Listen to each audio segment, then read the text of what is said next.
So good evening. For those of you who don't know me, my name is Gary Bradford. I'm the county supervisor that represents Plumas Lake as well as the Wheatland area and Beale Air Force Base. And I want to thank you all for taking time out of your evening to come tonight.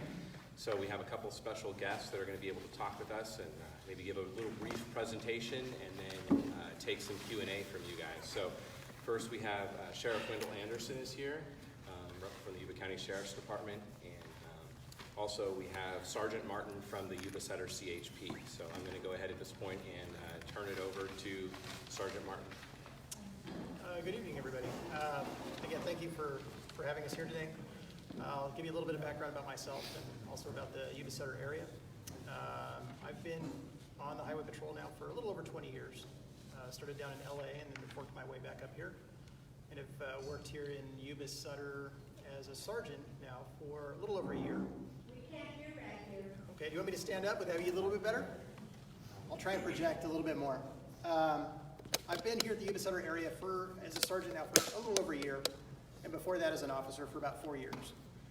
So during my 20 plus years on, I've been here about 5 years now. Many of you know the Yuba Setter CHP office is located in Yuba City, but we're one of the unique areas that cover both Yuba, or that have actually two counties that we cover, which is about 1,250 square miles. Our office is comprised of approximately 41 personnel. About 36 of those are officers that patrol the area. So for 1,250 square miles, again, we have about 36 officers. So we're spread out a little bit. And I would say generally on A shift or in the morning shift, that we go from about 6 in the morning until about 2 o'clock in the afternoon, we have about 4 as a priority. So 4 officers for both counties. On the weekends, we have 5 officers for both counties. Generally, that means Yuba County is going to receive about 3 officers on the morning shift.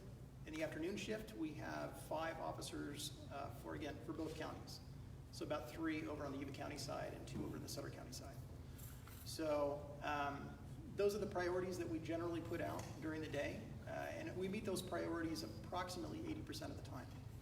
So if somebody calls in sick, if we have somebody injured, then obviously we have less individuals that can come out and service you folks out here. Again, with CHP, we're responsible for not only traffic enforcement, collision investigation. We handle a lot of DUI investigations. And so those are our primary responsibilities. We deal mostly with vehicle code issues versus the Sheriff's Department, which is mainly focused on penal code issues. And Sheriff Anderson will talk a little bit about that a little bit later. I know that there may be some questions, and I'm certainly going to try and answer those to the best of my ability. Again, our captain unfortunately couldn't be here today.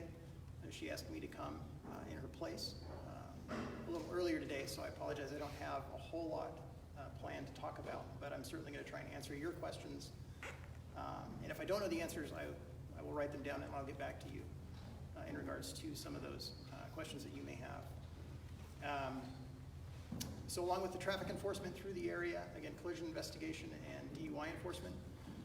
The DUI enforcement, I tried to pull some stats before I came here today. I know that we have the one park and ride that is utilized potentially here in the Plumas Lake area down on Feather River Boulevard. We haven't seen a lot of activity there. We have seen some activity in some of the park and rides in Yuba City.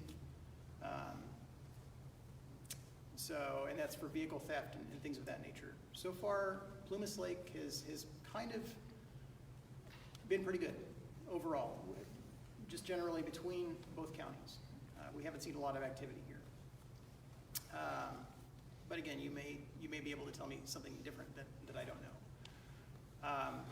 DUI activity, we average about 15 arrests in this area per year, and that's mainly, I would say that's mainly due to the concert activity this summer.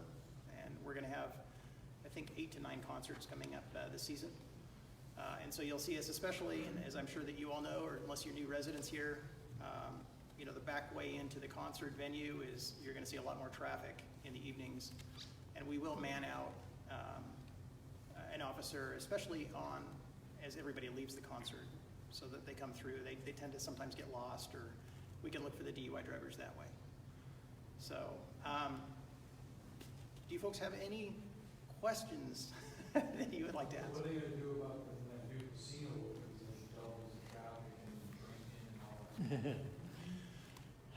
Has there been traffic mitigation regarding that? Those roads can handle all the traffic that it is now when those concerts are going on. Now we have a big casino hotel. Yeah, and I haven't been privy to some of the talks that have been made in regards to some of the traffic. I know that the owners of the casino, I've heard rumors that that they might try and run some shuttles through, and maybe. I can speak to that a little bit when I get to it. Yeah. You may not like the answer, but I'll talk about it. I agree, and as I'm sure that Sheriff Anderson will attest, we're not getting any additional bodies because of the casino. I'm sure that he's probably the same way, and it is going to cause a traffic nightmare. Also, your Water's Edge, I didn't know there was a casino to be built there. Yeah, I might not have bought it. right. That last time was like, who was out? A lot of people that was there before.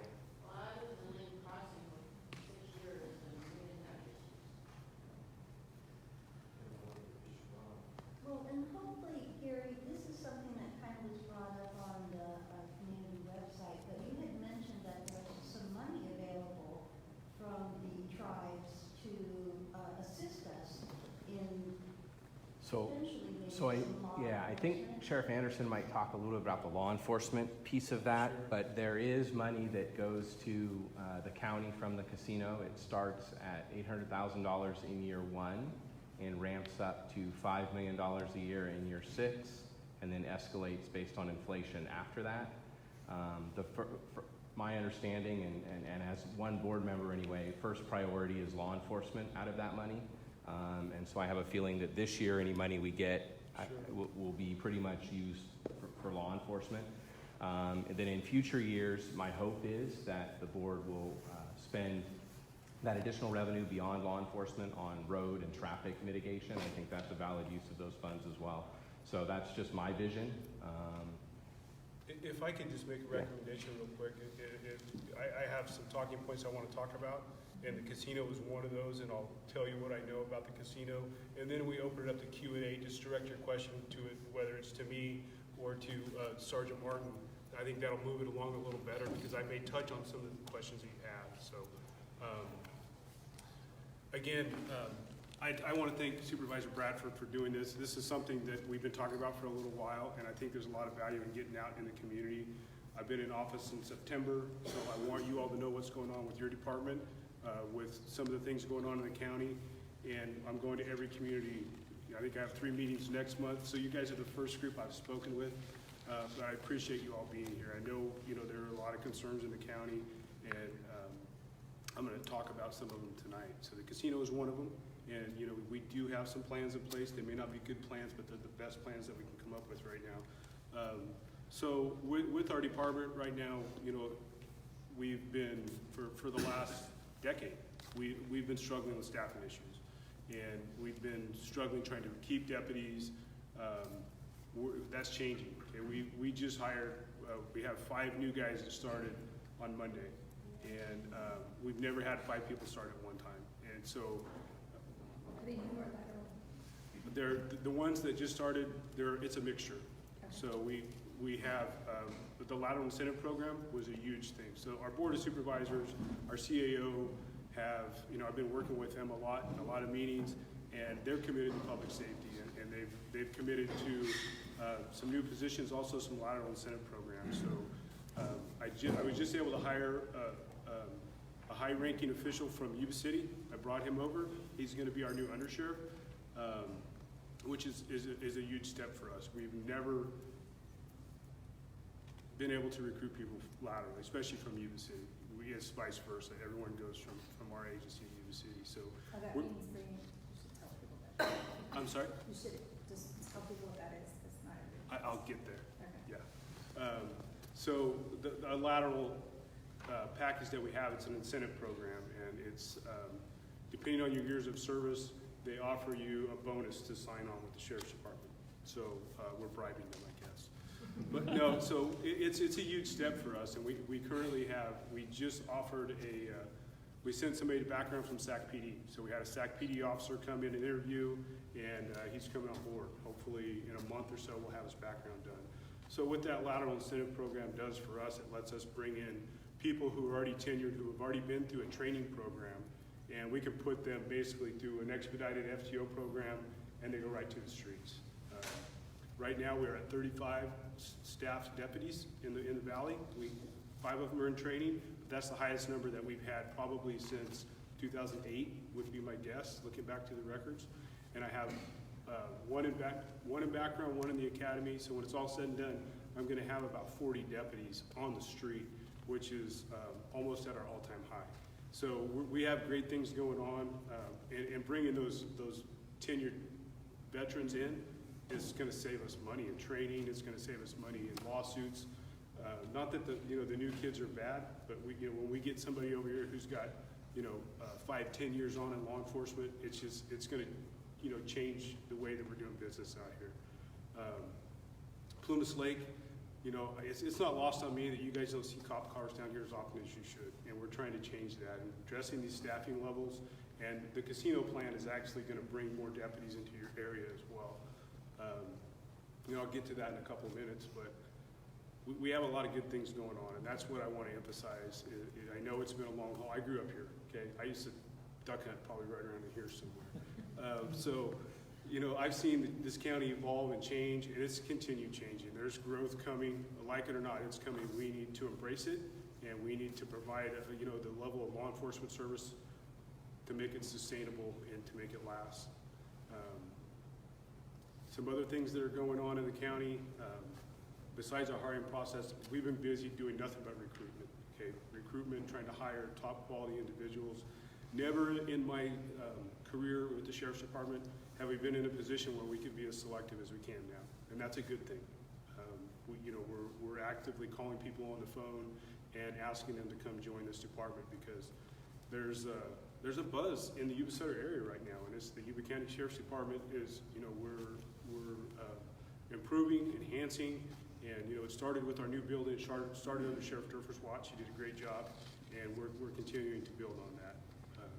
So help is coming. I'm telling you, you're going to see a big difference in the next 5 months even. And after that, with the casino coming, there's going to be more opportunity for us to go back to them to try to increase our staffing levels through the MOU. So I'll get right to it. The MOU with the casino, I know it's a concern with a lot of folks down here. We have an MOU. The MOU was signed back in 2003. So back when I was just a deputy, had nothing to do with it. But it is what it is. It's 2003, and Gary kind of went over the numbers a little bit. So what we did get initially, we have 4 brand new positions out of it. So the money that came from the casino, that's the 4 vacancies that I have that I'm trying to fill with laterals. A great relationship that we have with the casino, with the Hard Rock executive staff, and also with the tribe. And they recognize that it's a very old MOU, and there's going to be some needs to change it as we progress forward. They're opening up in October, and we've got to have our folks standing up, and we've got to be ready to go. And if they're successful, we'll be successful. So we have to provide that service to them. Initially, I don't want to keep running on and on, but I think it's important for you guys to hear this. So with Thunder Valley, we did our due diligence when we were working on the MOU, working on meeting with the tribe. So I met with Placer County Sheriff's Department to talk about Thunder Valley and how their relationship was with the casino. I met with Butte County, talked to the sheriffs, talked to their staff, and to try to get an idea, because we really didn't know what to expect here with the Hard Rock coming in. So Thunder Valley obviously has been very lucrative. They have a good business, and they've reciprocated that to the Sheriff's Department. They've provided them with funding over the years, and their MOU has evolved into multiple different MOUs, which is a good thing. And that's looking forward, maybe a model that we're going to use. So we met with those folks, and their basic opinion was the casino, they don't want us there. They don't want cops there unless something's going on. They don't want to see patrol uniforms in their casino. So that's kind of what we expected. And met with the tribe, and it's 180 degrees difference from that. The Hard Rock Casino, they want our uniforms in there. They want cop cars out front. They want people to feel safe. They believe that provides a better environment for people to come in. Initially talking to them, I don't think that you're gonna see the same type of clientele that you see at other casinos, and that's gonna be on us as well, because they don't want that. They want, you know, a safe environment with, so you can go and enjoy yourself. You know, there's gonna be 5 or 6 restaurants there, a hotel, and traffic is gonna be a nightmare. No matter what we do, traffic's gonna be a nightmare, especially on nights when there are concerts. Now, some of the things that we have done, we've talked to them, and they're in the process now of trying to get an easement from the casino to the amphitheater, so that those folks that are coming to stay, it's 170 rooms, I believe, is the amphitheater. So those, on concert nights, I imagine it's probably gonna be full of concert goers. So they're trying to get a shuttle service that goes, so they don't even have to go on the 40-mile road. They go straight from the concert venue back and forth to the casino. So we have been in meetings with CHP. Captain Hortzman was there, and there's some initial plans that we have in place. There's going to be some growing pains. There's going to have to be some infrastructure changes out there for the roadway for this casino to really succeed, and they recognize that. And I think it's going to be addressed, maybe not before they open, but at some point. As the casino grows, you know, the infrastructure out there is going to be in place. They're already working on it. The board already is working on it. I know that, and I think you're going to see a lot more development, like it or not, you know, in and around the casino. Yes. It seems like to me the traffic mitigation is an afterthought rather than a forethought. Well, yeah. So And it should have been done before. it should have been. You're exactly right, and that was my comment as well. There's some things in the MOU that are outdated, but you know what? We're going to have to deal with it. That's building department. Well, no, I'm not putting blame anywhere. I'm just saying that we're going to deal with it. We're going to address it the best we can. Sheriff, one of the things I want to just put out there for you guys to think about is when the casino has an event, whether it has inclement weather or not, there's going to be people who come high or hell water are going to get there. Sure. And literally high water, they'll try to go through that. So I would like to see is higher enforcement during inclement weather when there's an event at the casino to prevent people from dying and causing problems for us as Sure. locals. We had a young man this last winter. He died down on Pleasant Grove Road when he went around the road closure, flipped his car.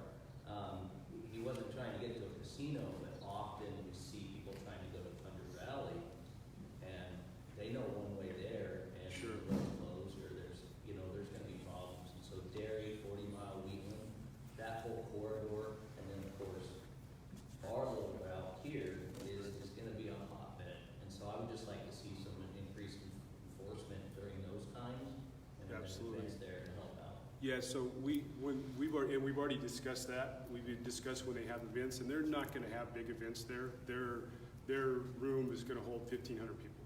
So they're not going to have, you know, the concert nights are the ones we have to worry about.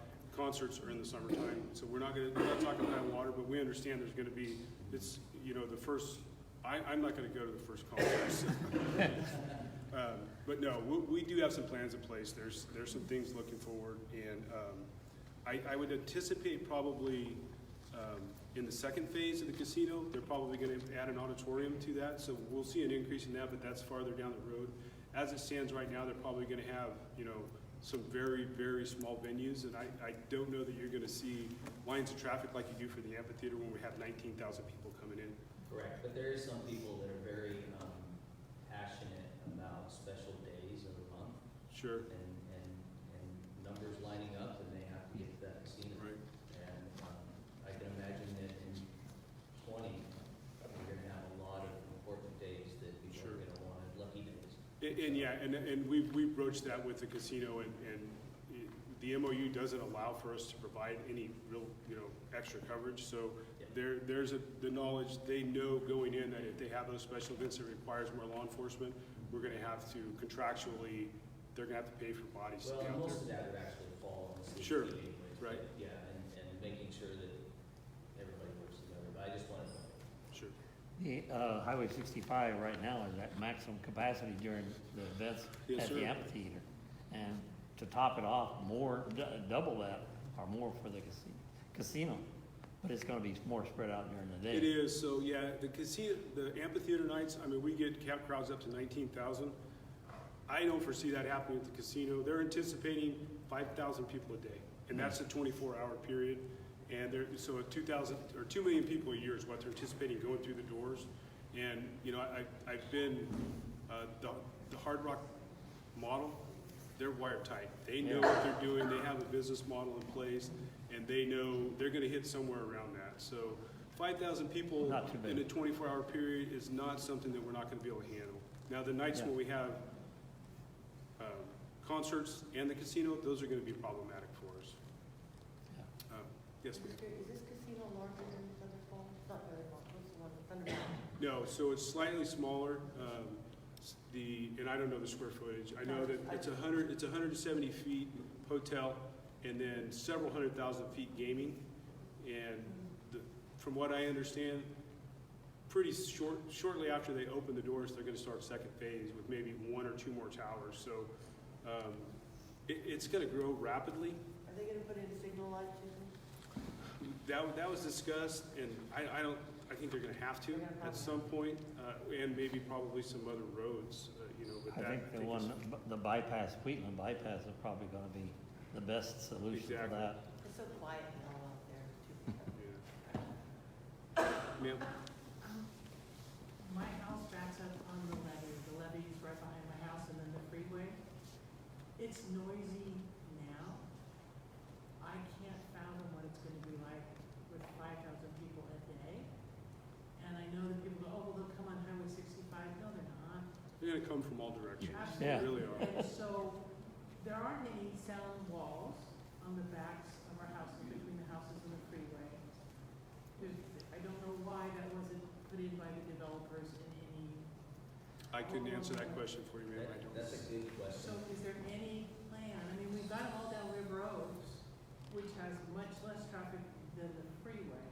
Is there any plan for that? I don't wanna say one way or the other. I can don't know. probably answer that for you.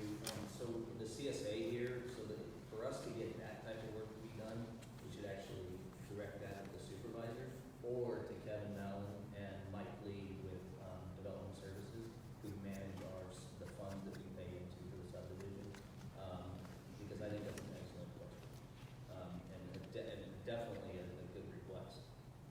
One of my biggest concerns in this for the supervisor is the amount of traffic that's going to be put on River and Boulevard that we pay the maintenance on. That doesn't come from the wheel tax or the gas tax or SB1 funds. Do not maintain any of the roads in our subdivision. So we're going to have an increase of traffic in our subdivision for the casino with no funds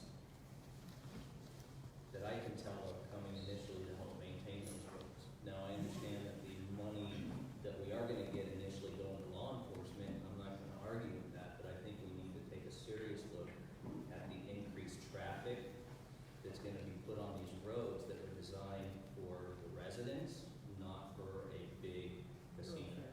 Sure. And we put that there. So our tax dollars for our local area is going to that with no funds coming from our gas tax SB1 included. So I think that's a big question that I would like to see answered relatively quickly on at least a future plan. What are we gonna do to this road to maintain it, to hold up under that traffic? And then, of course, those sound walls and excellent. Yeah, not to get too far off topic, Yeah. but I think certainly if we can show that added traffic has impacted Plumas Lake Boulevard and River Oaks, you know, around toward the casino, that, you know, we could potentially use some of the casino money to do overlays and things like that. I think that there's a nexus there. So I'm not too worried about Correct. justification to have that done. Ultimately, of course, the long-term solution is to complete the second phase of Plumas Lake Boulevard, right? So that the traffic would be getting off the freeway and going to the east and not coming into Plumas Lake. And that would be the same for concerts. So, and we are working towards that. It's certainly a plan that we're already marching towards. You know, obviously the biggest challenge there is funding. We rough estimate to do the Wheatland bypass, an interchange at Southfield Road, and connect Plumas Lake Boulevard to the interchange at Southfield Road is about $250 million. So, and so, yeah, start marching that direction and then try to get as much federal and state dollars as we can to help with those projects.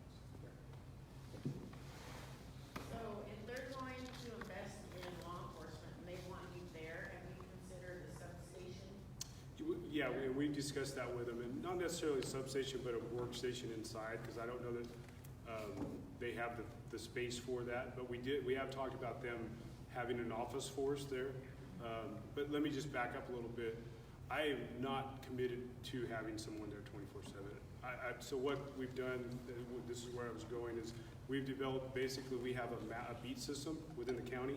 The county is comprised right now of 3 different beats. So we have a south beat, a central beat, and a north beat. The north beat includes the foothills all the way up, in towards LaPorte. The south beat is from McGowan Parkway down to the county line. So we're gonna, in those beats, we have different map references. So essentially what we're gonna do is we're going to make Plumas Lake and the casino a beat. So that we're gonna have 24/7 coverage in that beat, and they're gonna spend their time, when they're not at the casino, they're gonna be in Plumas Lake.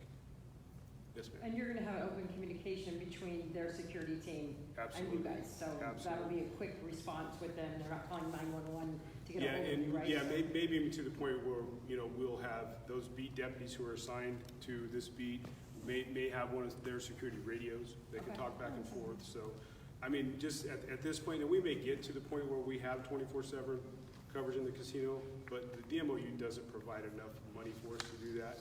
But it's gonna benefit this community as well by creating a new beat, and it's essentially gonna be 40 Mile Road where the amphitheater is and where the casino is to Plumas Lake. So, I don't know honestly how taxing the casino's gonna be on our staff. I mean, we're gonna get our calls for service out there, and it's gonna be significant. But what I don't want is I don't want somebody sitting in the casino when there's nothing going on when they could be patrolling Plumas Lake. Bi-county ambulance, are they getting any piece of this by increase so that they maybe have more ambulances? You know, Aaron, I don't know if Bi-County's part of the MOU. Obviously, Oliver's Fire was. So you may know, I don't know about Bi-County. So I actually had a conversation with Bi County yesterday. It wasn't specifically about the casino, but it was to address a question someone had said, when are we gonna have an ambulance stationed in Plumas Lake? And so I met with the owner of Bi County, and we talked about, kind of what their population numbers are to have an ambulance station somewhere, where their ambulances are currently stationed. So they said they require about 30,000 people. So they have one ambulance station for about every 30,000 people. So based on that number, Plumas Lake's still quite a ways away from achieving that. They did say that response time to Plumas Lake is about 11 minutes. So it's fairly fast. And just recently, they are now stationing an ambulance at McGowan and 70. So that's kind of the way they do their ambulances is based on calls. So if they have kind of a primary spot, and then if that ambulance leaves, they backfill it from one that's in a more secondary spot. So the spot at McGowan and 70 is secondary. So there's one north of there in Linda. And so if the Linda ambulance has to go into Marysville, then the McGowan ambulance needs to leave. So it doesn't mean there's always an ambulance sitting 24/7 at McGowan, but often there will be one there. So has it been years? It seemed like it was more recent the way he was describing it to me. But anyway, so they do have decent response time. And I do know the MOU does not cover anything specifically with Bi-County, so that's something that the casino and Bi-County would have to work out directly outside of the process that exists with the county and the tribe. Yeah, I was just, because now we're even sharing, we're adding 5,000 more people to the area that may or may not be aware. I don't know what the average number of calls belong to down here. It's just a question that popped in, so thank you. So from a medical aid standpoint and a fire response, the MOU does talk about that with respect to fire departments. And it said that the tribe had to contract with either the fire provider that the casino is located in, another fire provider in Yuba County, or a private fire provider to provide service, and that essentially the Board of Supervisors had to make sure that that agreement was in place. And so they contracted with OPUD to provide that service, and so OPUD is receiving funding. My understanding is to have kind of some extra folks to help with that. And they also have now, Wheatland Fire Authority / Plumas Brophy is where the district that the casino is actually in. And they've modified the agreement now so that they're part of it as well. So if things happen at the casino, it's kind of OPA that responds, but Plumas Brophy's prepared to respond and will receive compensation for responding in things that happen in the vicinity of the casino. So, And not that it helps you as residents of Plumas Lake, but I do know also, so they'll have private security there, and I'm not sure, they're gonna be EMS trained, I'm not sure if they're gonna be EMTs, but they're addressing that also with their staff. They're gonna have medically trained. I'm telling you, and I know, I went out to Florida, I don't know if you guys know, and I met with the Hard Rock staff, and they truly the customer service is their business. They want to do what they can, and you look at the communities out there, and I talked to the police chief there that provides service for several of their casinos. They give back to the community, and they want their law enforcement to be top notch. So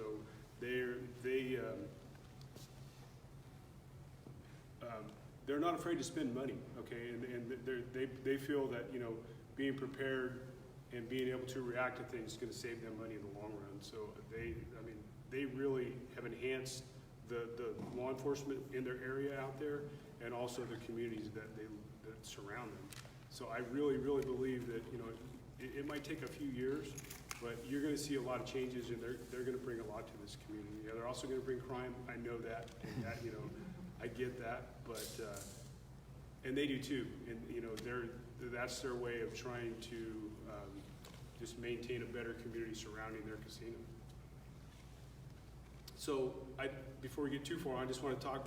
Gary had some topics that I wanted to talk about a little bit, or that he wanted me to talk about. So I think the last time I was out at a meeting, we talked about cameras, CCTV. So I have been tasked somebody with doing some research, and there's a lot more to it than I thought. I'm not a techie person, but they're very expensive. But we're moving forward with trying to maybe implement a pilot program. We're looking at grants. I'm told that to install a camera, depending on what you want, it could be from $10,000 to $15,000 for that initial installation of one camera. And then that doesn't include the ongoing costs associated with monitoring the cameras and recording the cameras. Yes, ma'am? Is a portable one, like they have in Sacramento, better or cheaper? That can be moved around instead of making it permanent? I don't know, but I don't know that I don't know if that would be as valuable as what we want to do with CCTV. I mean, my goal is to we have points of ingress and egress here in Plumas Lake that I think we could cover pretty easily with a few cameras. So that's my thought, is to get permanent install cameras. If they're portable, they're going to get stolen. I mean, just honestly, they are, or they're going to get vandalized. So I mean, I think permanently mounted cameras, that are hard for somebody to get to, or is going to be the answer. And I think it's going to be a deterrent, but it's going to cost us a lot of money. So we're working on it. We're looking at grants, and I think there's value in it as a deterrent and as an investigative tool. So it's something that we've actually got a presentation next week. We're going to get a presentation on CCTV from some folks, and hopefully I'll have more information to bring forward on that. Yes, ma'am. I'm sorry, I have a little bit of a problem here. Okay. What are these cameras for? Just CCTV, just in public locations to capture license plates, crimes in progress, deter crimes, investigative tools for after crimes have been committed. There's a lot of positive attributes to cameras if they're located in public locations. So that's not that would be like on River Oaks and. Yeah, probably the points of ingress and egress initially, just so we can capture people, that are coming and going from the area. Obviously, it would be nice to have one on every block, but I don't think that's feasible. Yes, sir.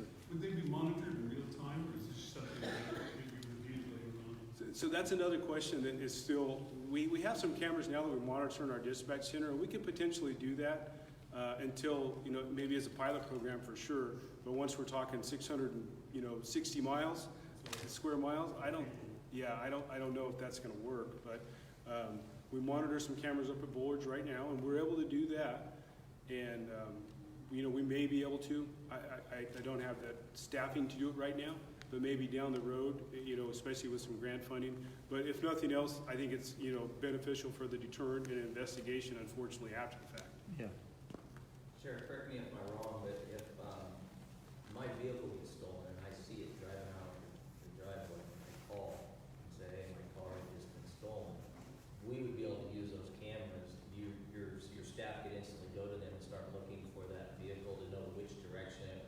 absolutely. In order to better direct CHP. And there's even the capability where the deputies in the field can get on their phones and access those cameras and look at them. So that's why we have the wide variance of costs associated with those. So it just depends on, you know, how far, I'm not a techie guy, so I don't know, but it has that ability. Would it have the license plate reader ability on it? No, not nothing, that's extra. So you could add the light, I mean, so there's cameras out there that are so sophisticated, if a car drives by it more than 3 times in 30 minutes, it sends you an alert. So, I mean, you know, it just depends on how much money we have to spend, which is not that much right now.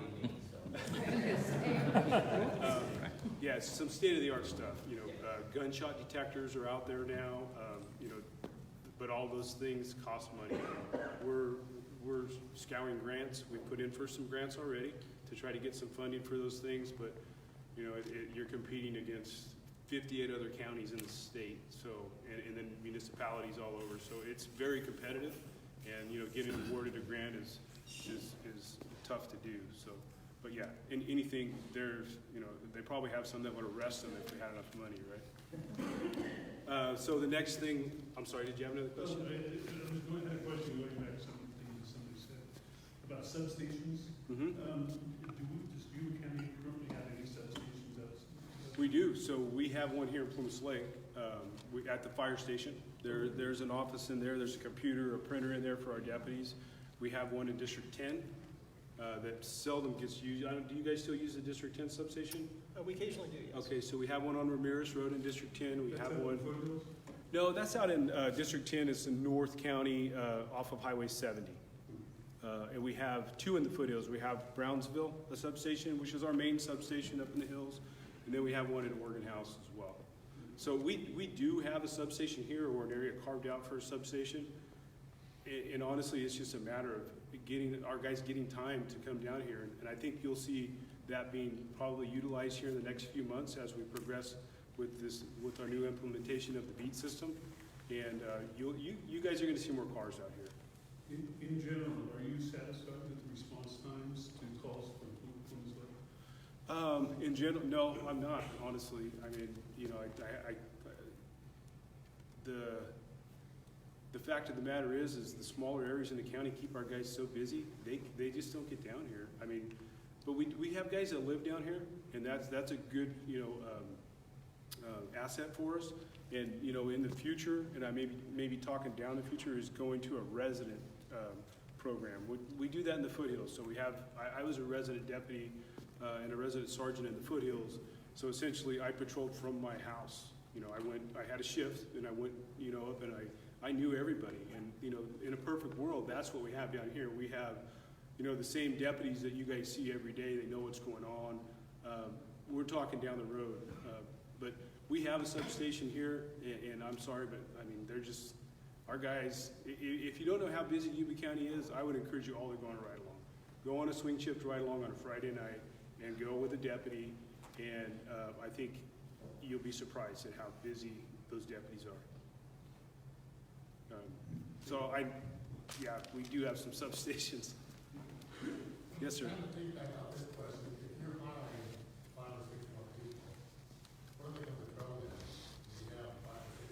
So no, we have a fleet. The casino is also paying for one car, which is going to cover a deputy at the casino. We have enough cars to put those deputies in right now as it stands, and then we have moving forward. I think we're getting 6 new patrol cars for the Valley floor this year, this budget cycle. So does each officer assign his own car? No, unfortunately, we don't have enough cars for that. We have pool cars, so most of our deputies, or all of our deputies that are on special assignment, so our SWAT team, our hostage negotiators, they have take-home cars. And the reason for that is because if they get a SWAT call, they respond directly from their house. They have their equipment in their car to the scene. And then from there, we use pool cars for all the other patrol deputies. It would be nice to have a take-home car for the folks that live out here, and I think some of them do. We have a K-9 officer who has his take-home car. He lives out here. Two. Yeah. So one of our SWAT guys lives out here, I believe. No, he's a detective. So we do have some detective vehicles out here as well. I have a couple of neighbors that are detectives. Okay, yeah, so they have their take-home cars, they have all their gear in their car, they can respond straight from their house to the scene. Yeah, one of the coaches is sheriff too. All right. So what were the other issues that and then I'll field questions. So, casino we talked about, the resident camera registration. So I don't know if you guys saw the survey that we did on Facebook. We got a really good response. I think we had about 770 people that responded back to it. And it basically, if you didn't see it, what it was is, if you have security cameras on your home, would you register them with the Sheriff's Department? And it doesn't mean that we would have remote access to your cameras. It just means that we have your name that says, hey, this resident, Gary Bradford, lives here, he has a camera. So when we have a crime that is committed in that area, we look at a map and say, okay, there's a camera here, camera here, camera here. We go straight to those cameras to try to get the information. Obviously, it's an investigative tool as well. But we had a huge response. It was 86% of the folks said they would. So and it's not anything that we're gonna force on anybody. You're not gonna have access to your cameras. So we're probably gonna be implementing that here in the near future. It's just a database that will have saying Gary's got a camera in his house. Measure K. So Measure K is the special, or not special tax, I'm sorry. It's a tax that you all voted on, if you voted, for an increased sales tax in Yuba County. So it passed on the ballot, but it was challenged in court. Howard Jarvis and a group of citizens in the county challenged it, and basically, they sought an injunction to keep the businesses from collecting the tax. The injunction was not granted, but it's still, I think, prudent of the county not to spend those funds, although they're being collected, and because it's still in litigation. So I think in August, there's a court date here in Yuba County. The local judge will hear the matter, and he'll make I don't know when he'll make a ruling, but at some point he'll make a ruling. I would anticipate either whoever, it's going to be appealed no matter what. Whoever wins or loses, it's going to be appealed. So it's something that I'm not even considering right now for funding source, and not going to do that at all, because who knows what's going to happen with it. Could be a year and a half or 2 years down the road before it's even decided. So, yes, ma'am. Who pays for that? Who pays for what? Who pays for this to be tied in for? Do our tax dollars pay for that? Yeah, but so essentially, obviously I'm not an attorney, and I'm not going to be going to court and arguing it. But so basically, you submit your paperwork. From what I understand, it's not where we go and have a trial and the lawyers are in court every day. You go to court, you give the judge your paperwork. He looks through the paperwork and makes a ruling. That's why I say, without a doubt, there'll be an appeal, because it's very cheap for whichever side to appeal it, because it's basically the judge has to look through the material.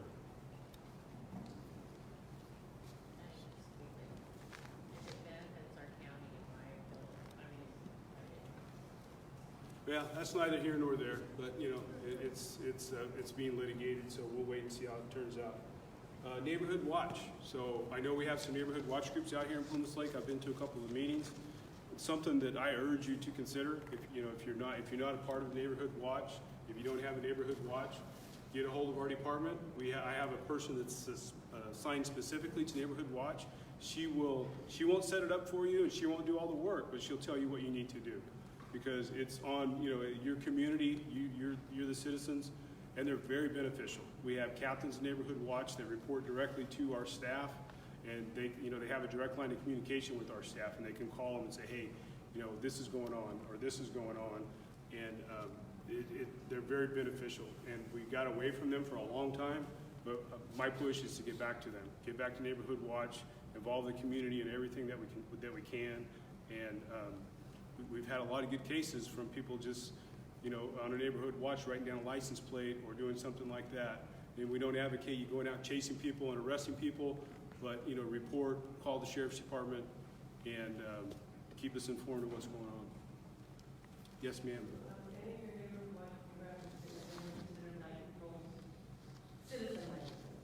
No, we don't advocate patrols at all.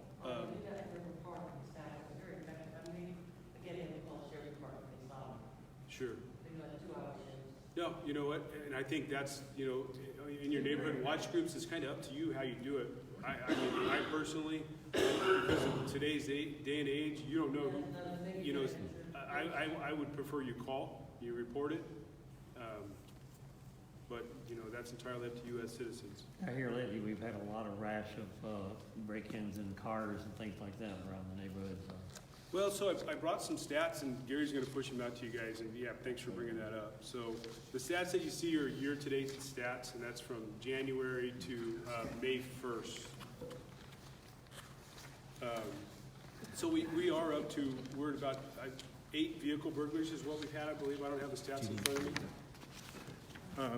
So we're about 8 burglaries to date, which, you know, if you look at the comparison, it varies from year to year, but, you know, one is too many, I know that.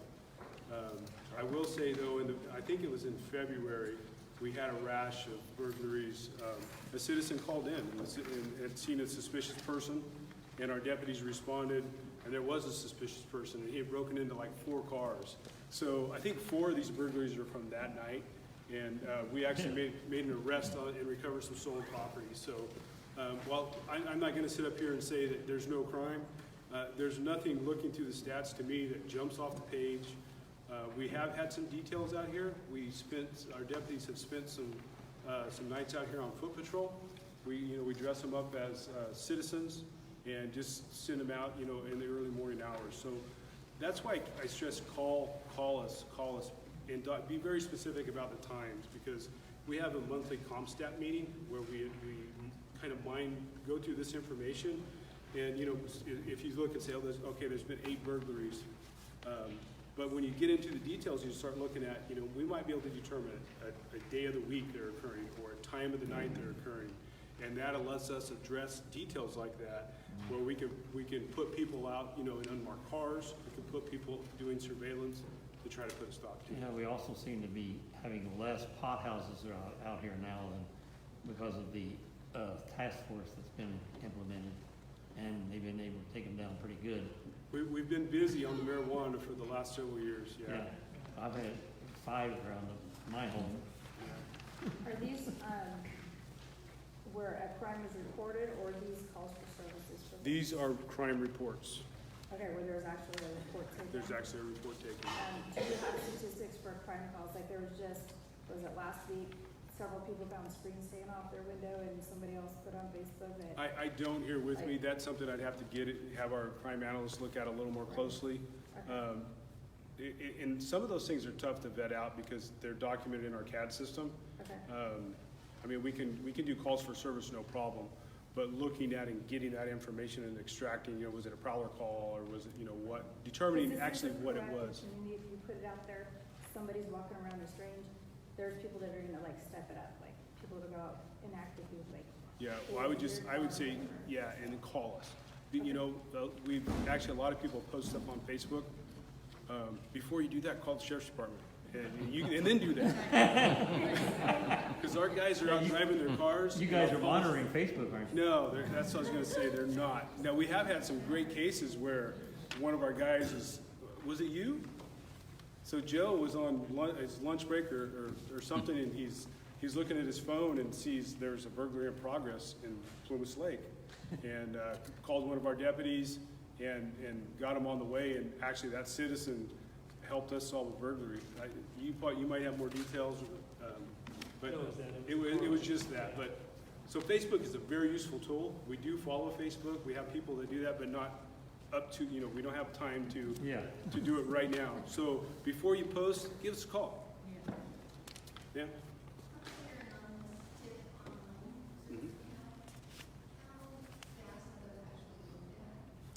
So when they come in, they actually go to this man right here. I'm sorry, I should have introduced him sooner. This is Joe Million. He's our lieutenant. He's in charge of operations.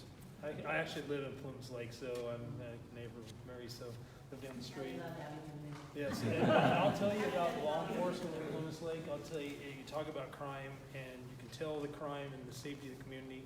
There's no less than, I think, 25 different law enforcement officers that live in this community of a variety. I mean, from Sacramento PD to Yuba County Sheriff's Department, so you have a lot of law enforcement there. So, and that day I was watching Plumas Lake Chatter to see what was going on. There's some things, and I did recognize the car, and boom, it was there. So, So let me just finish answering her question. So they go directly to him.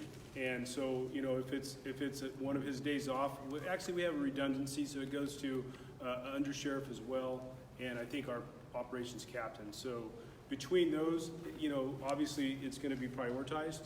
And if it's an emergency, you know, we'll put somebody right on it. Otherwise, you know, we get them pretty regularly, so we have to prioritize them and respond to them accordingly.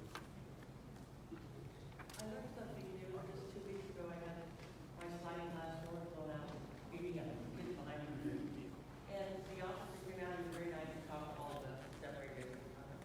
But I told him 3 times I needed a report from my insurance company in case the young men that did this opted not to pay for it. It was very expensive. And when I went to get the report, they said he didn't do one, and that's his office, he doesn't have the record for him, he doesn't want it. I was very surprised. Yeah, that's not accurate, actually. So we can check into that.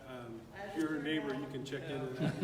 Well, Adam was very surprised, I told him 3 times. So now we do have an online reporting, and I'll be honest with you, I mean, we don't normally take reports for insurance purposes.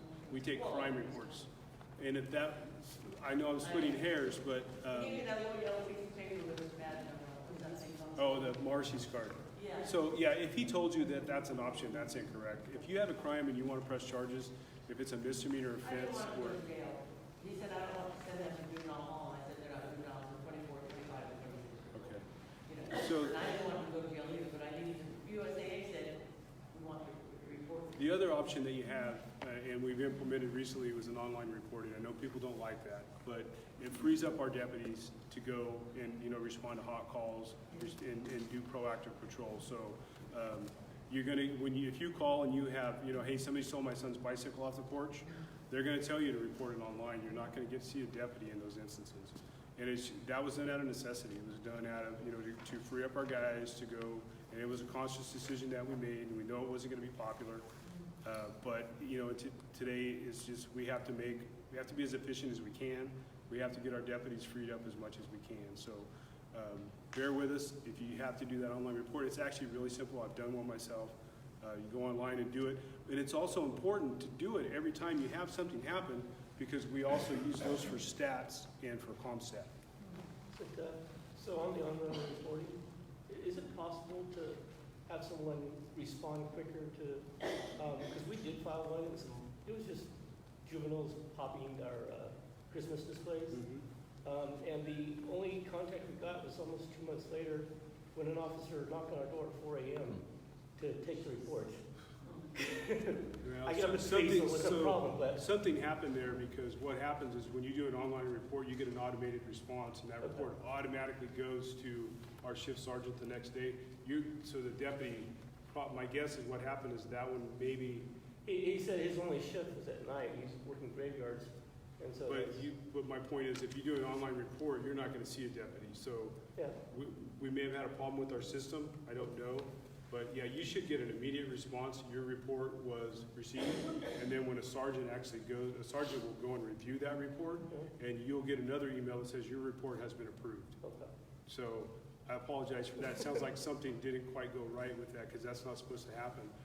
When you do an online report, unless there's a follow-up required, and we do look at those, and if we say, hey, this may be a solvable crime, then we will do follow-up, and a deputy will come contact you. But otherwise, you're not gonna get a knock at your door. It's gonna be, you do it online and that's it. Yeah, he was nice. He got the video for our cameras and everything, but yeah, it was just really weird. Well, maybe that was that was probably a follow-up. Okay. Yeah. I just want to say something.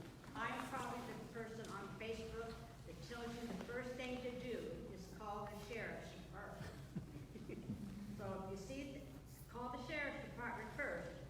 That's probably coming from me, because I volunteer for the sheriff in a program called the STARS, Sheriff's Team of Residents in Action. So, and I know some of you out here, when you saw that post for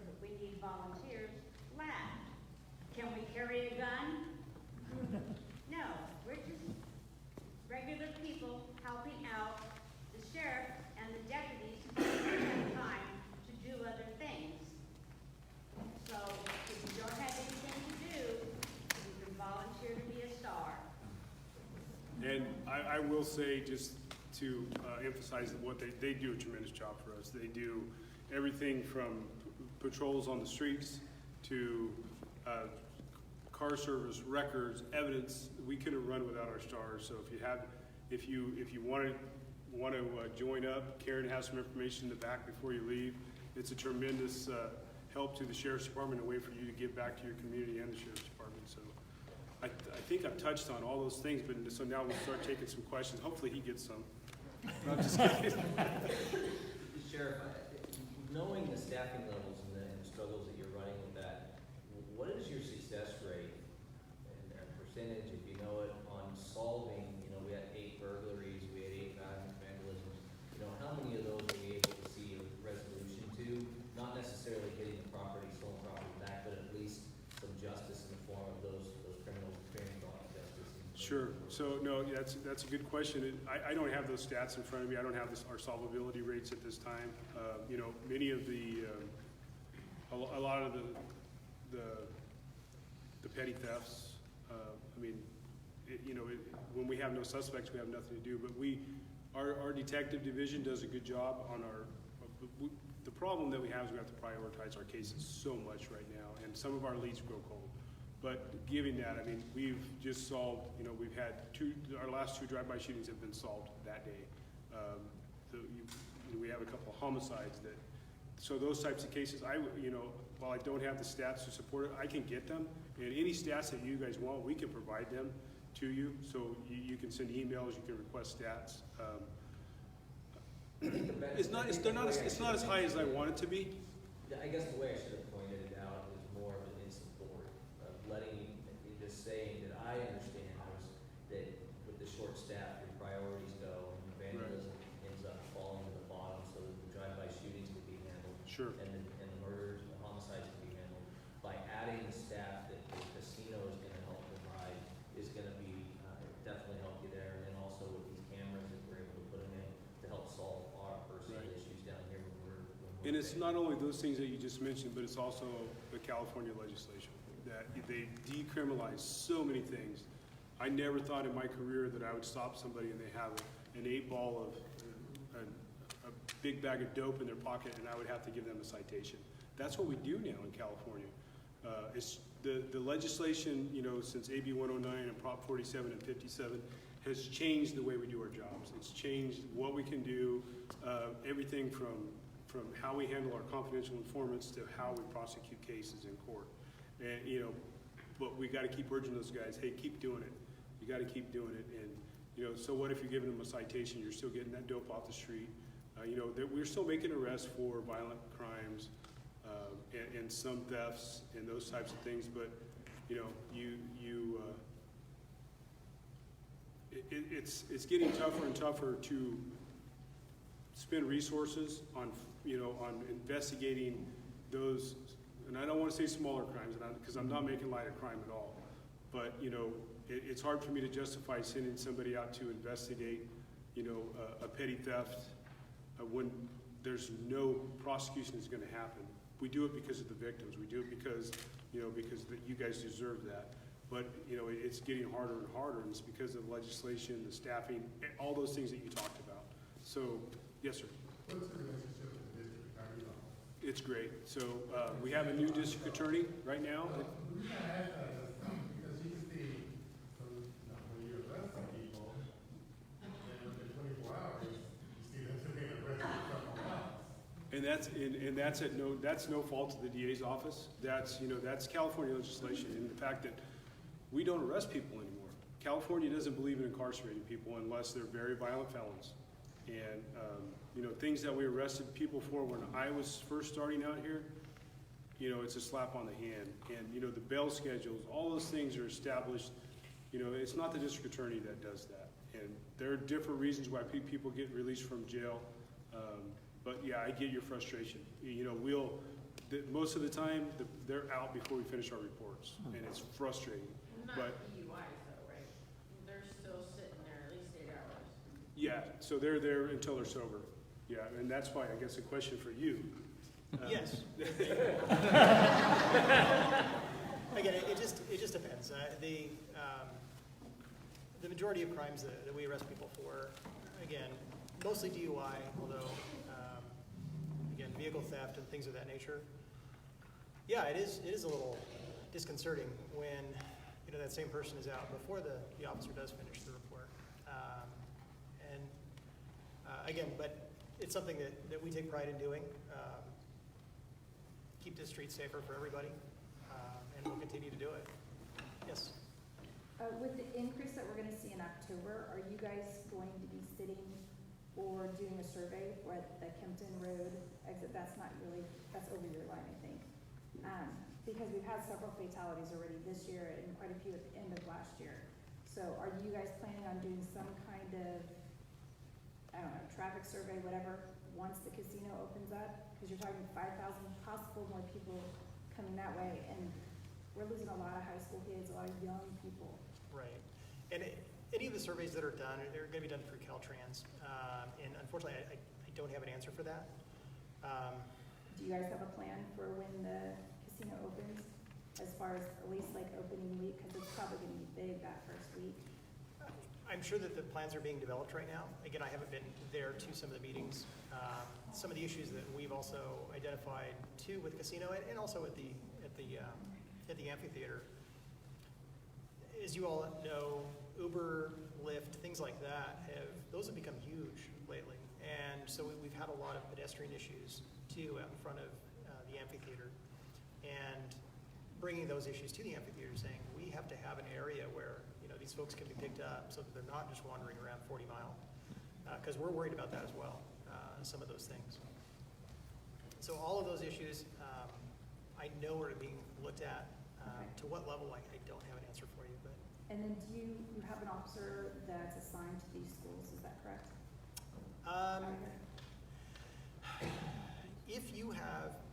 We've gotten rid of our core program. So we had officers that were specifically for things like core, and with the staffing levels that we had, we actually pulled them out and put them back on the road. I will say this though, is that if you have any issues with schools, traffic in areas, stop signs, I heard that kind of coming in, please give us a call. Let us know where the issues are, what the times are. We do have radar trailers. We can do specific enforcement at certain times, and we can kind of bump up our staffing levels at those times to address those issues. What we've found is helpful is that it just takes a couple of days of residents actually seeing us out there, seeing folks getting talked to, whether it be warnings or tickets. And I think most of my concerns are going to become October when people go to that gas station and Waze tells them to go the back way to the casino during school hours when our kids are on bikes, because we last year had kids get hit and run on their bikes. Yeah. So you just aren't aware of any special plans? I don't know of any special plans right now, but I'll certainly, again, I'm taking notes on everything that's being talked about, and I'll certainly bring it up to my captain. Okay. You have to make a killing on River Oaks about 5 o'clock in the afternoon. You fill that boat like that. I can tell you that Captain was at the same meeting that I was, and we discussed not necessarily patrolling around the schools for that, but increased patrol.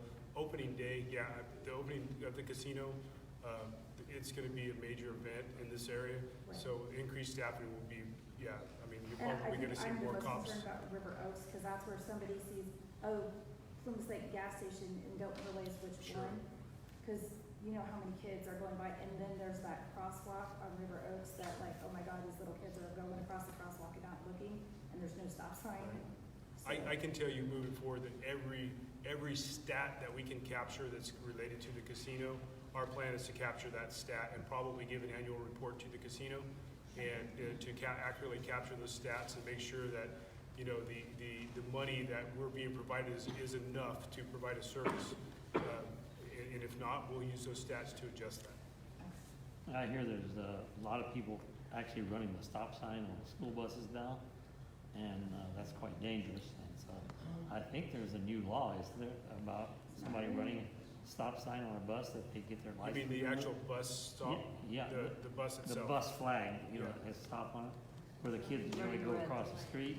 There's been a lot of that going on lately. We actually have a program through, we do have a school bus coordinator at our office. And the bus drivers know that they can actually call and report anybody that's actually run their stop signs. Again, with locations and especially if it becomes a repeated pattern. And that way we can address it specifically as opposed to just kind of a general. Yeah. Can you clarify that actually on River Roads? Most of the buses go on the streets, they don't stop on River Roads, but they stop on River Roads where it's a divided lane. Does the crossing traffic still stop or not stop? I always stop on it, but some people interpret it's not because it's a divided road. You're divided by a median, you mean? There's a median in the middle, and then here it's 4 lanes, so it's 2 going this way, 2 going that way. Right, and I can understand why people wouldn't think to stop if it was on the opposite side of the road, is what you're saying. And so I know people complain about that because it's a divided road. Right. The lanes were there after, but. I'll double check on that. I'm Close to those regular laws on county level, I think put it on there again. I think you actually, if it's divided, you don't have to, right? However, It's common courtesy, right? Yeah. there are kids, Right. And our people are the ones that are on the stop sign, and our people are the ones that are hitting the traffic pole, the light poles, I mean, it's our people that are doing, because the people that didn't do that. What would it take to get speed bumps?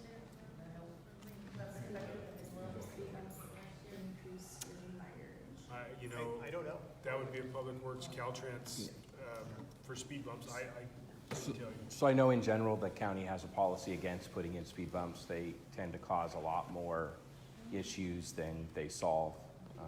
So a couple times we have looked at potentially putting in stop signs to help with speeding, but you know, the issue there is people that are going excessively fast in the neighborhood probably don't care that there's a stop sign there either, so.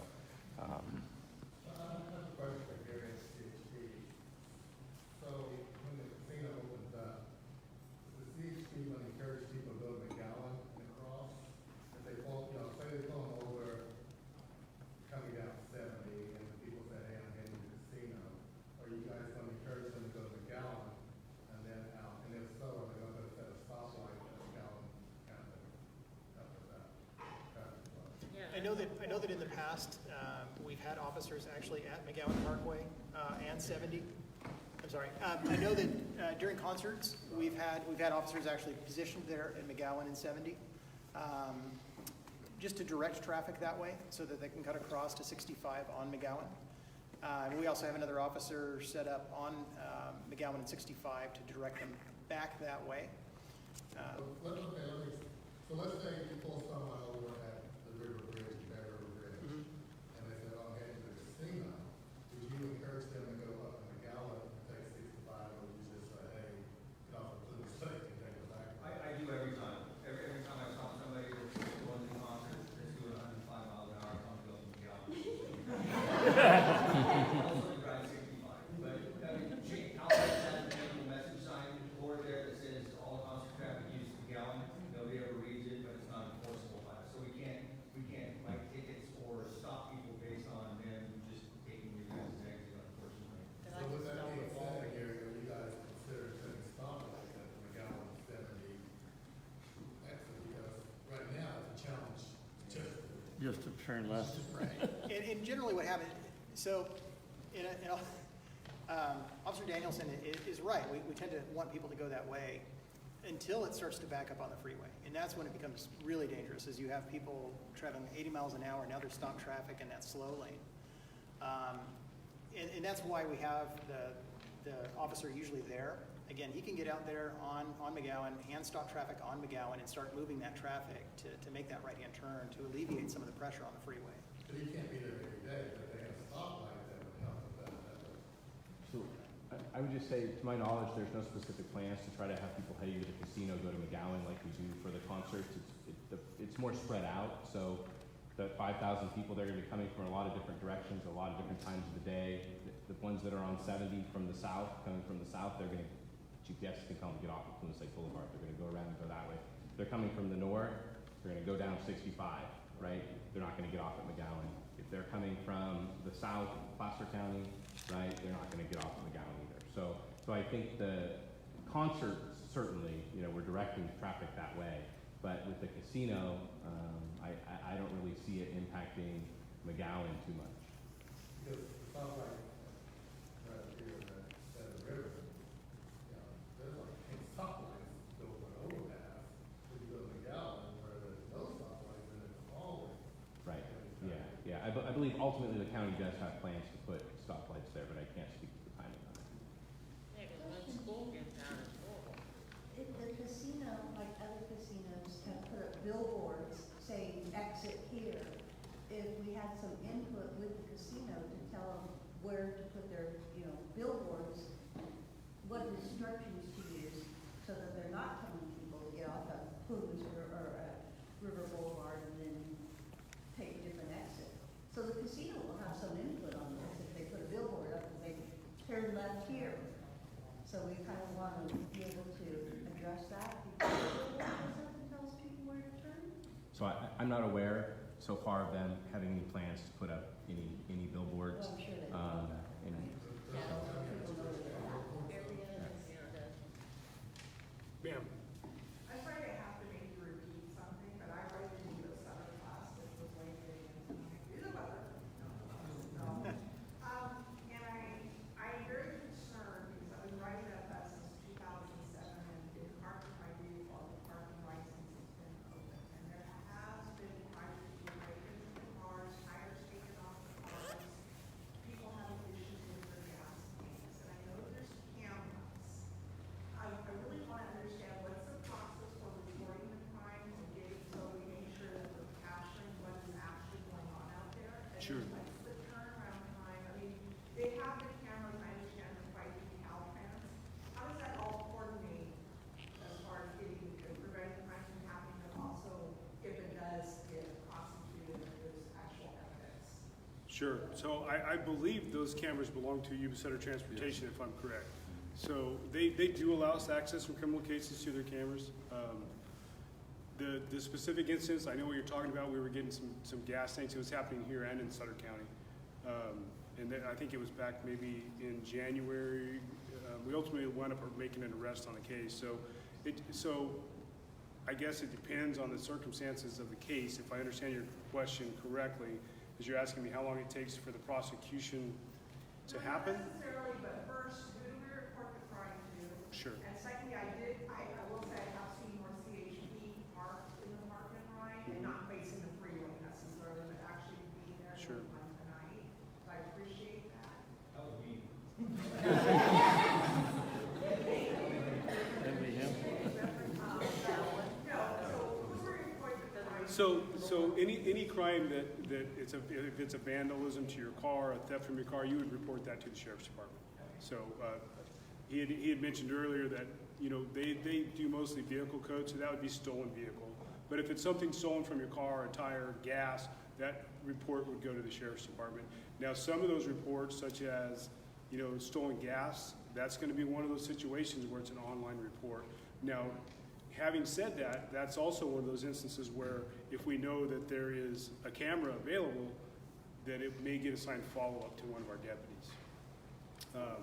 So yeah, most of the crimes you're talking about, what you would report to the sheriff's So they're department. not 24 hours, I was trying to explain to people, they think there's cameras there, so you can see it and you're there, and my attention. Make them keep thinking that.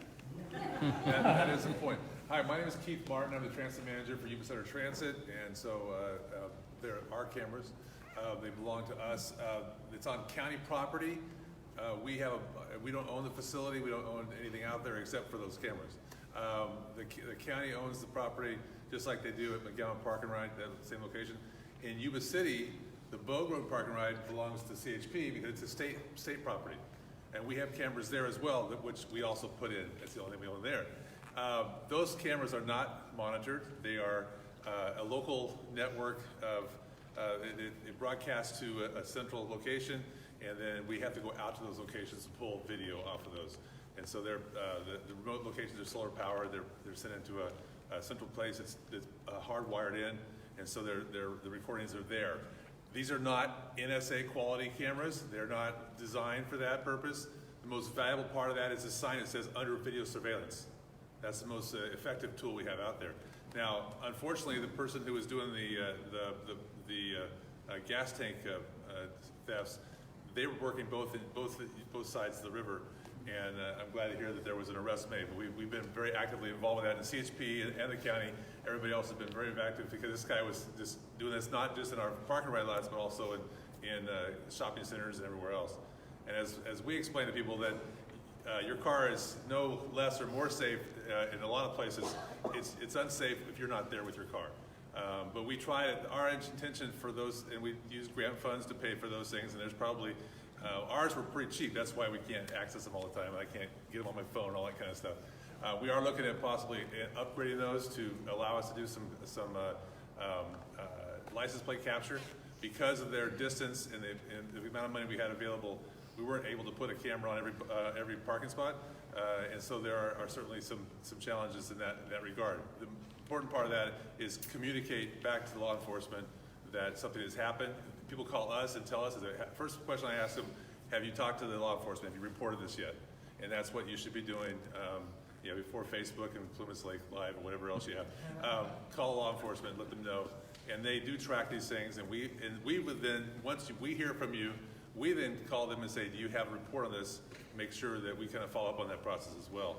And we track that in our office and try to see if there's any patterns from our own perspective. But at this point in time, we have done what we can do out there, and unfortunately there's not enough eyes on all these places to deal with that. But anyway, I will be here, and if anyone wants to talk to me about anything about the security out there, but our partners here have been really good about working with us. It's just it's a challenge to chase them all over the two-county area. What's the time that it takes to override your guys' surveillance footage? How many days? It can be months. Realistically, it could be a long time. It depends on how much activity. It's activated by sensors, motion sensors. So when someone drives in, it captures video at that point. And I do thank you for being parked out there. I was the Jeep that drove through. Don't go looking for me. I saw you earlier. Thank you. So, but I appreciate you being out there, and they have stepped up enforcement on all the parking rights. I got something a little different than that, but it's just like one of my pet peeves, because I know there's a lot of building going on and stuff, but every so often when you drive through the neighborhood, there's plots that either didn't sold or didn't build on. They just become infested with weeds and fire hazards and all that. Who do we contact to try to keep some of this stuff from going down? So code enforcement, Yuba County Code Enforcement is the group to call about that. And they'll issue notices to the property owners. And I believe usually if it's some of the larger fields, not single houses, but even the single houses too, Linda Fire will do an annual kind of weed abatement process where they go out and so you can call them too if it's just predominantly weeds on an empty lot. They're a good they're a good resource to call to, and they'll go out and essentially, my understanding is they'll give the property owner an opportunity to take care of the weeds, and if the property owner doesn't, they will take care of them and send the property owner a bill. So yeah.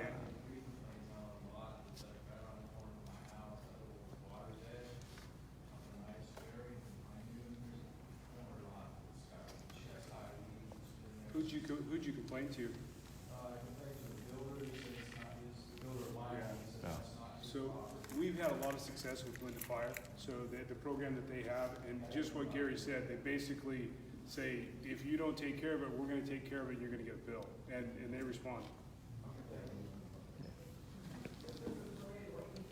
Who's responsible for all the trash cans and the vegetation on River Oaks?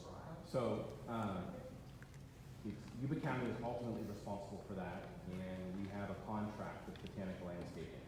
And so Public Works is the organization at Yuba County. If you have any issues with weeds not being pulled on that public area along the roads, garbage cans not being empty, Public Works is the organization to reach out to. They're usually very responsive about that, but anytime you reach out to a county department and you don't get a response, feel free to reach out to me, and I will try to get a response for you. So. There's something I've noticed that the street lights, it has nothing to do with you guys. The street lights are on all day long. And then they're off at night? Yeah. So most of the streetlights, with the exception of Cobblestone in Plumas Lake, with the exception of the Cobblestone development, they all are owned and operated by PG&E. And so there's a number, a tag number, a pole number on those. And so if they're not working, or if they're doing weird things like that, then get that number and contact PG&E. What if we only have one streetlight on our whole block? So Hopefully it works. yeah, that was actually by design, that streetlights were only going to be at intersections in Plumas Lake, and I know residents have very mixed feelings about that. Some love it, some can't stand it. I don't have the numbers on me, but based on requests from residents, I did have Public Works put together what it would cost if we wanted to double the amount of streetlights in Plumas Lake, and what the annual assessment for that would be. And I don't remember the exact number, but it was several $100s a year per house if we wanted to double the amount of streetlights. So if residents actually wanted to do that, we could have an election and see if people were willing to do that. But, Who pays the electric bill for those lights? But most people, when they found out there was a cost involved, they were not interested. So, I'm sorry? and who pays the electric bill? We do. We pay through a CSA 66 assessment. We pay a portion, and it's given to, essentially goes to PG&E to pay the power. We missed the boat on the lighting out here in Plumas Lake. Years ago, when this development started, we had a chance to have some say into the street lamps, from what I understand, and we missed the boat. And it was, nobody who's in this room, but we could have at that time implemented, we could have forced the builders to do that, but we didn't. So we are where we are. What about better lighting just in the parks? That seems to be like a area where people hang out at night. Well, I mean, that would certainly be helpful for the sheriff's department. As far as funding goes, kind of what Gary said, I think we would have to address that through the local government, through the parks. In that case, it's OPUD would be responsible for those lights if they're at the lights at the parks. And so reaching out to the OPUD board or going to an OPUD meeting and seeing what they could do to add some additional lights. Our house was the one that got burned down. Yeah. I can't speak to their funding, but I imagine it would be easier for them to put in a couple lights than, what we talked about earlier, doubling the amount of streetlights in the community. That's very different from a funding perspective, so they might have that in their budget. Sir? Yes, sir. So that means the sheriff in each division 24 hours? So no, not in the Hill Beat. We don't have we patrol until 3 p.m. or 3 a.m. We don't have the staffing to staff it 24/7, and I don't know that we have the need up in the foothills to do that. Everything on the valley floor is staffed 24/7. Absolutely. Doesn't mean there's always somebody in every beat, but so especially on like a graveyard shift, we would probably have, what is our minimum staffing on graveyard? 3. So we have 3 deputies. It would be a minimum staffing and a sergeant. So they couldn't be, in all those locations at once. So as we improve our staffing levels, everything in the valley floor will have a deputy 24/7. Maybe not the foothills, just because it's so spread out up there.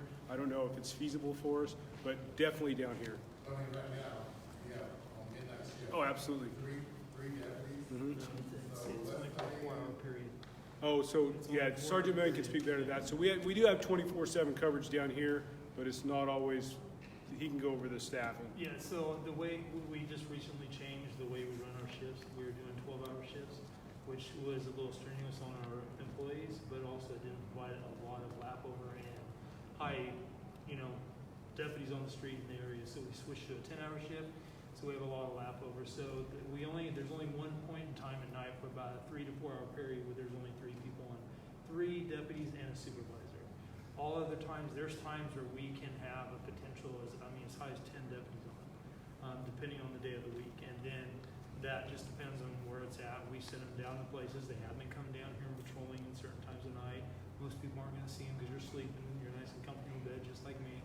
And so you're not going to see that. But we try to have those lap over shifts on the high call volume time frame for us. So what Joe's talking about, we just recently on May 1st, we went to 10-hour shifts. So before we were on 12-hour shifts, so they worked from 7 to 7, 7 to 7, 7 in the morning, 7 at night. So those guys, we never had an overlap. We never had a deputy on the street, because when one shift was going home, the other one was coming on. So now with this new shift that we have overlapping sometimes up to 3 hours each. Yeah. So 3 hours in our busiest times, we'll have essentially 2 shifts on at one time. And it gets progressively less as the night goes on because the need isn't there. So we try to address the staffing levels at our busiest times.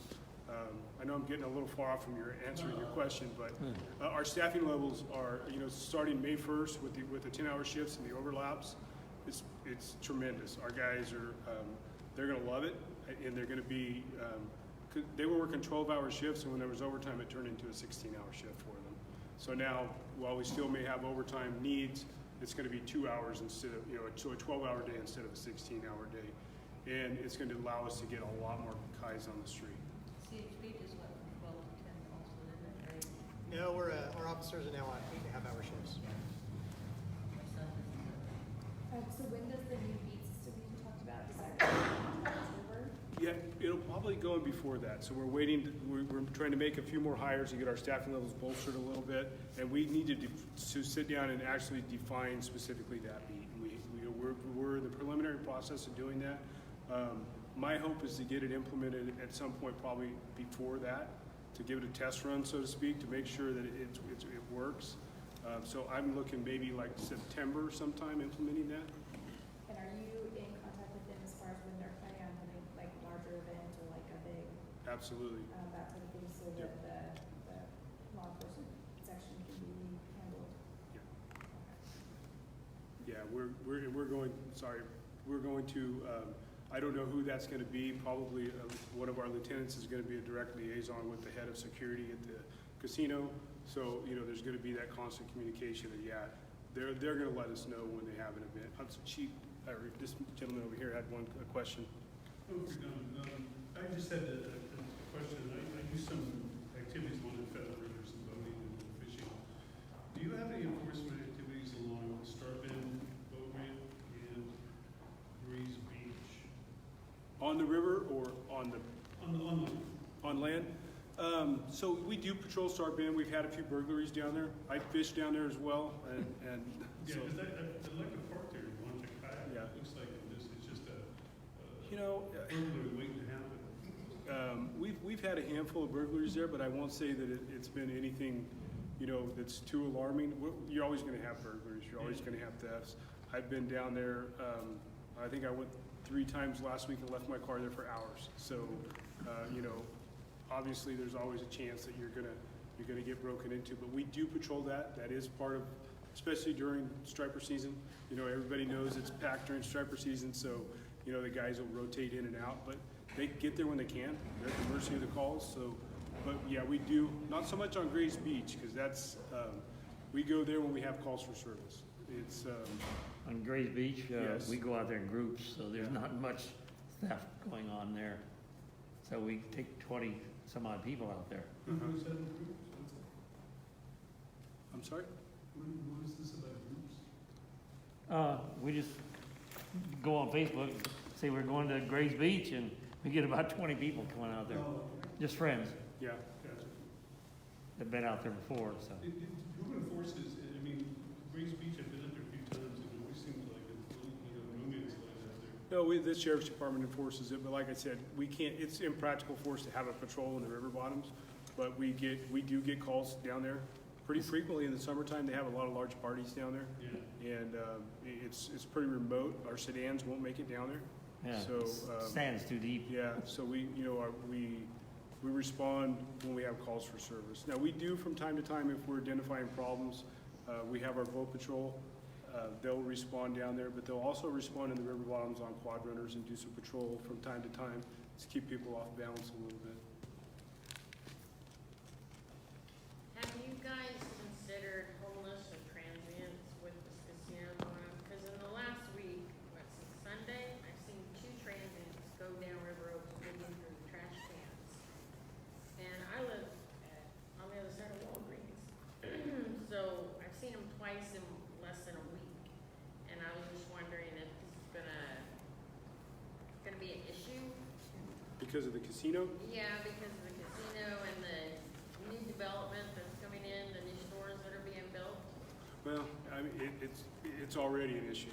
And it's a big issue, and I know you guys don't deal with it a lot down here, but countywide, Yuba, Sutter County, the state, it's everywhere. So I don't know if the casino's gonna make it any worse than it already is. I mean, it's bad, and yeah, we're trying to address it. Joe goes to meetings monthly, I go to meetings monthly. We're trying to implement some new ordinances in the county so we can address some of the issues. If I started getting into all the case law that prohibits us from doing certain things with homeless people, we would be here all night. So, it's not like I can't go up to somebody and say, hey, you can't stay here.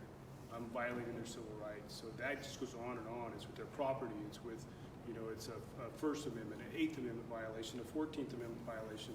And those are cases that have been ruled on by the Supreme Court. And so our hands we're trying to untie our hands with some ordinance that we have. Our new county council that we have, great guy. He's got some experience with homelessness.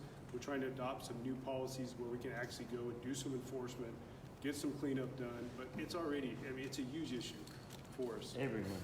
Yep. If I can, Yes. so if you have somebody in your neighborhood going through your trash cans, there's an existing county ordinance that prohibits that.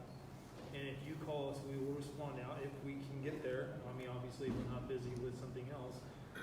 But our deputies do, on the nights when they have the opportunity in some of the areas, they go out and enforce the no canning ordinance.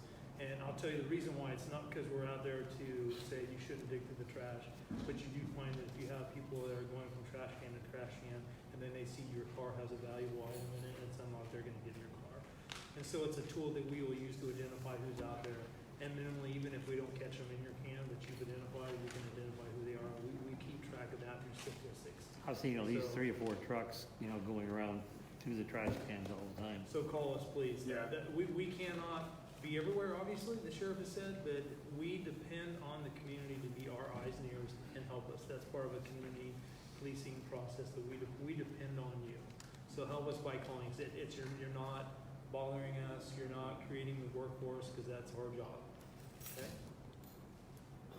I gotta go. First, I just want to say though, we've been here 15 years next month. We've had 1 vandalism, 1 stolen car. I mean, that's good numbers to me. Sure. So I mean, I thank you guys for what you have done. Oh, thank you. We're happy to provide that service. Hopefully, we can provide a better level of service in the near future. The question I did have though, just from what you said earlier, who is the point of contact I would reach out for getting information on Neighborhood Watch? You know what? I left some business cards back there. Okay. You can send me an email, and I'll send you an email with that contact information. You can give her a call, and she'll tell you what you need to do to get your signs, to get stood up, everything. Thank you, sir. Yep. Have a good one. I want to go back to measure today. Earlier in the year, when we met with you and Roger and Supervisor, we talked about your budget and the shortfalls that you've had the last several years. Sure. Now, the anticipated $1 million or so shortfall that we're going to see in the next fiscal year, and measure pay is going to hopefully help fill some of that gap. Mhm. And then, of course, the ICE facility designation, we're dealing with that. Could you go in just a little bit on where we're at, the impact that measure pay is now not going to have Sure. on your budget, and where we stand with the ICE facility? Because it's my understanding that the lawsuit that you involved is coming, if you're paying attention, maybe there or is there against your facility? No, so we don't have any pending litigation. We just settled a lawsuit on a death that we had in the jail a couple years ago. My fear with ICE isn't from a lawsuit. Well, it is from a lawsuit, but it's also just the state legislation. The state of California doesn't want ICE here. I'm going to keep it as long as I can, and we house about 180 people a day there for ICE, and it's a big revenue source for us. I'm not going to lie, but it's also, at least when I was out, campaigning, and the people that I know, the people that live in this county support immigration reform, and I'm the voice. I have to listen to the voice of the people, and like it or not, people think that if we lose the ICE contract, those people are going to be turned loose on the streets. They're not. They're going to go to Minnesota. They're going to go. They're going to another state. So I think we're okay with ice right now. I don't have any wood to knock on. I try to stay under the radar with, not that I'm ashamed of it, but it's, we get attention from time to time. We get Diane Feinstein's office, Kamala Harris's office. They all come and they inspect our jail, and a group of law students from UC Davis inspects our jail, and everybody inspects our jail. And we pass every inspection they have. So the ICE at this point is as good as it's ever been. I mean, it's a necessary evil of our system, right? We incarcerate people, and my plan is to maintain the contract as long as I can. With Measure K, we had identified, the county had said, hey, so Measure K is anticipated to bring in this much money, and what would you do if you were to get this much money? And we sat down, I got my command staff, and we sat down and we identified 14 brand new positions that we would have had, addressing everything that we talked about in here. So, yeah, not that I was counting on that for anything, but that we're still in a good place. I mean, this county's heading in a good direction. Our budget this year is, I'm not firing anybody. We're hiring new people, and that's because of the board. That's because of our supervisors and our CAO. And we get these next 5 deputies positions filled, and we're going to be at staffing levels that we haven't had probably since 2006. When the recession hit. So I think we're going to get back to doing some good things. So regardless of whether Measure K passes or not, we're on a good path right now.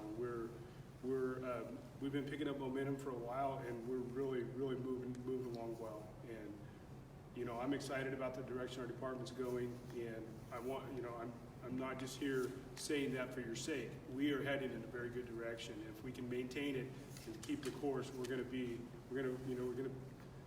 that light at the end of the tunnel is not a train now. Finally, there's something there. So it's been a long, hard decade for the Yuba County Sheriff's Department and for Yuba County, and I think things are changing.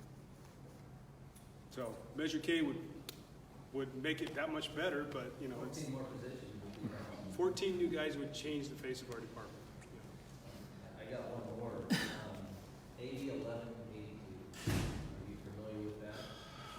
No, I'm familiar with a lot of them. Limitation on parole to 180 days that the state legislatures wanted to give to you and all the other law enforcement.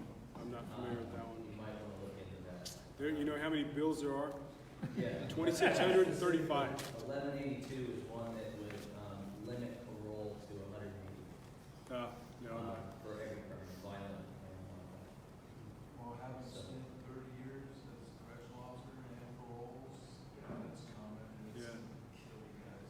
Well, there's so many out there right now that are gonna just kill us. You guys do a pretty good job around here. I've only lived here for a year, but I spent 20 years living in North Sac in the Plumas, and they blew that part of town up big time. When we were lucky, we'd see one patrol car in a 12-hour period, but they were raking us for our money and spending it in the city, but not in the outer parts of the city. You guys have pretty good coverage for the amount of area and the amount of people that you have. So, I appreciate the job you do. Well, I appreciate it too, and you know what, I mean, honestly, we have to do it in rural counties, working with CHP and working with we have some smaller law enforcement agencies in the county. And, we do collaborating very well here, so, for what it's worth. So we have to be out of here and locked up by 8 o'clock, so we're probably gonna have to call it, so You can take your question while we're cleaning up. Yeah, so thank you guys for coming, I really appreciate it.